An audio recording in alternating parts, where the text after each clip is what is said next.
Yes, my people, I don't come again to update our mindset. This one, I make one video concerning this woman, this fearless woman. This woman, when they speak so eloquently, this woman, Dr. Arikana Kua, I make her video last week. When she let us know, say yes, where did they go on for Niger? Not be coup. Say now our ECOWAS leaders, and then they make us feel like say, na coup. In fact, let's tag them to be coup. Because why? The citizens, they accept what the military went take over. So, say now when the citizens no accept them, or that they fight against the military when take over, now that time it can be coup. So right now, the Nigerians now, they don't come out, say yes, make all the ambassadors, US ambassadors, France ambassadors, make them evacuate from Niger. So right now, what they surprise me past be say, Emmanuel Macron, the president of France, he said Nigerians no get right to tell them say make they evacuate from their own country. The thing tell me, he weak me because why? For example, now I allow you into my house. Then later on, me and you begin get issue. I still tell you say come out from my house. You say I don't get right to drive you out from my house. My brother, I go run you woto. So right now, the Nigerians, they don't come out. They don't come out with strong protest. So right now, I don't want to talk too much. As I don't they protest now, strong protest, I go bring up the video. For those of us who never see the video, and for those of us who don't see them, you go help me share them. So if people never see them, they go see them and watch what they go on. And for you, when you never see the video, as they watch the video, I beg you in the name of God, like, comment, and share. So people never see them, they go see them and see what they go on. This is the Arise News channel, and this is This Day Live, the Sunday talk show. We now go to Niger Republic, where the ruling junta on Friday issued a 2-day ultimatum to the French ambassador to leave the country. The expulsion of Sylvain Ite partly owed to his refusal to respond to invitation to a meeting with Niger's foreign minister. Niger's foreign ministry said the past actions by the French government have become unfriendly, and France is calling for a restatement of the deposed President Mohamed Bazoum. Meanwhile, hundreds of supporters of the military change of government there had held a protest in front of the French military base in Niger's capital, Niamey. They were demanding that the troops be withdrawn within a space of 1 week. It's all part of the general mobilization we have here.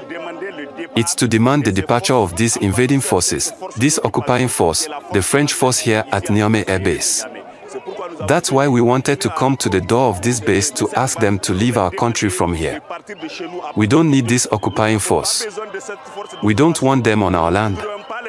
We thank them, but we don't intend to go home. Hence the purpose of this demonstration. We're ready to give our lives for our country. We'll give them until the deadline in 10 days. The day the deadline passes, we'll penetrate their base. It's true that there will be deaths, but the most important thing for us is that they leave. Our country is more important than our lives. So we're ready to sell our lives for that country. President Macron, we're here to call on him to listen to reason while there's still time. Because beyond the prescribed deadline, have you seen the young people of Niger who have come out? You haven't seen anything yet. Because today, it's just the beginning. Between now and the end of the deadline, we're going to give them an ultimatum.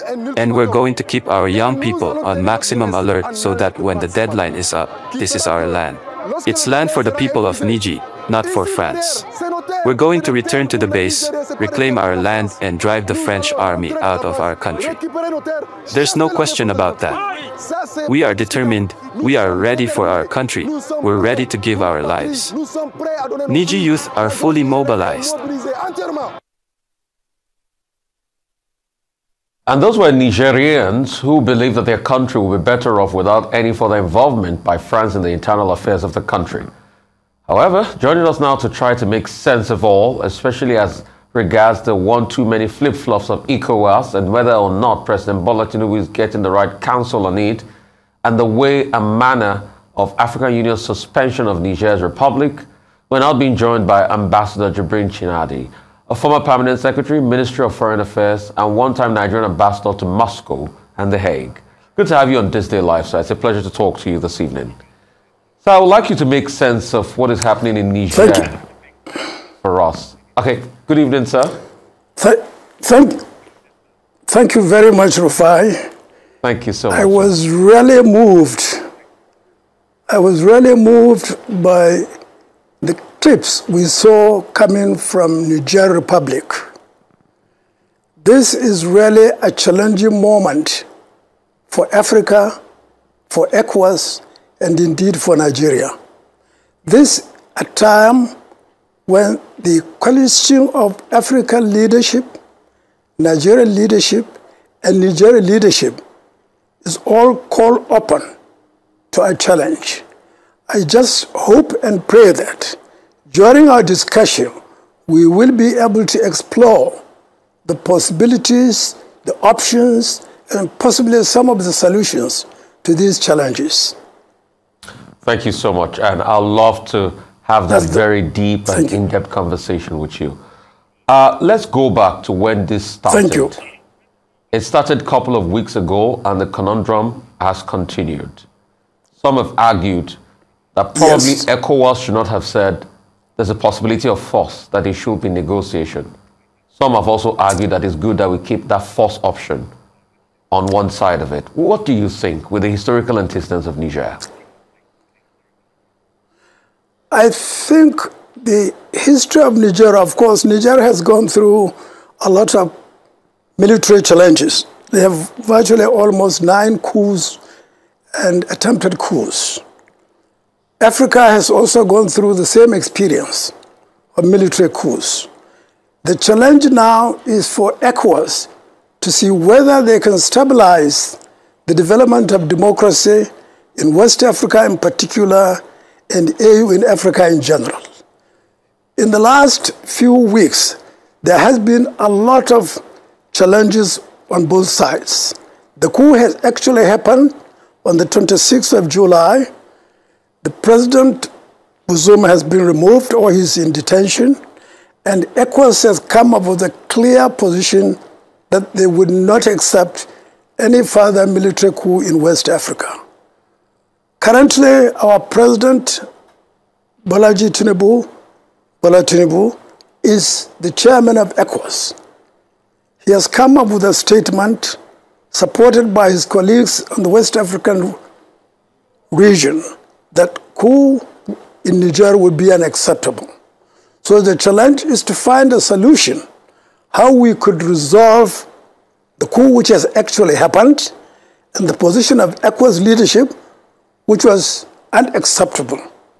I think this is really where the leadership of ECOWAS and the current leaders in Niamey or Niger should really establish a channel of communication or a channel of diplomatic discussions to resolve the issue.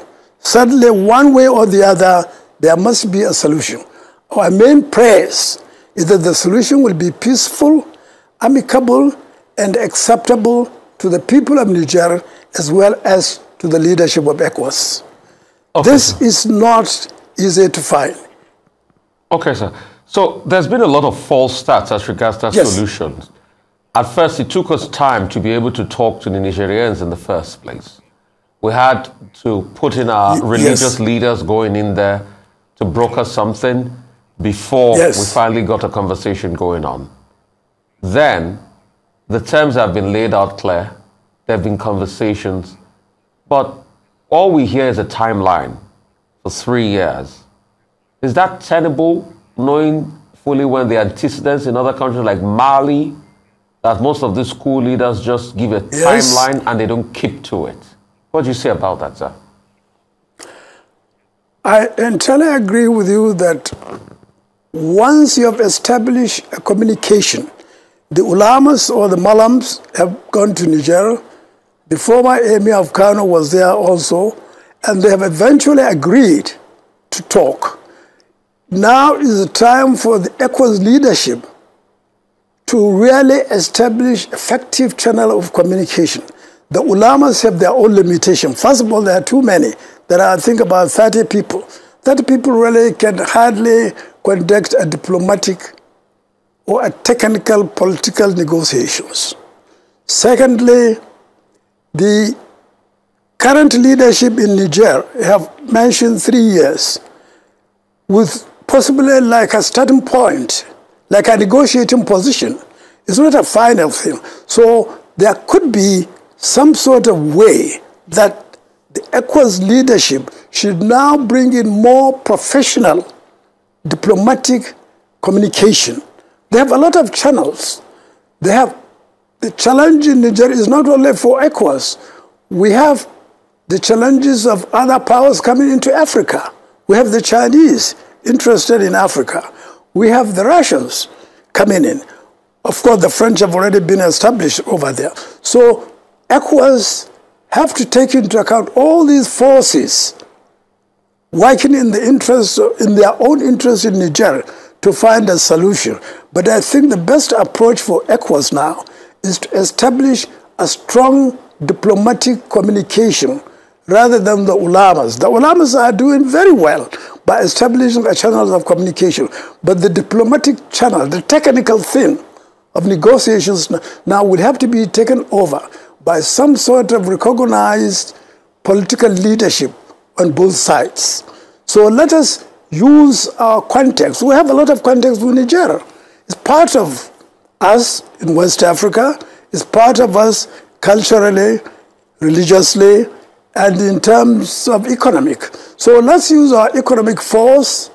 Let's use our cultural force. Let's use our communication in addition to what the ulamas could do. But it's now high time to raise the level of negotiation to a more technical level.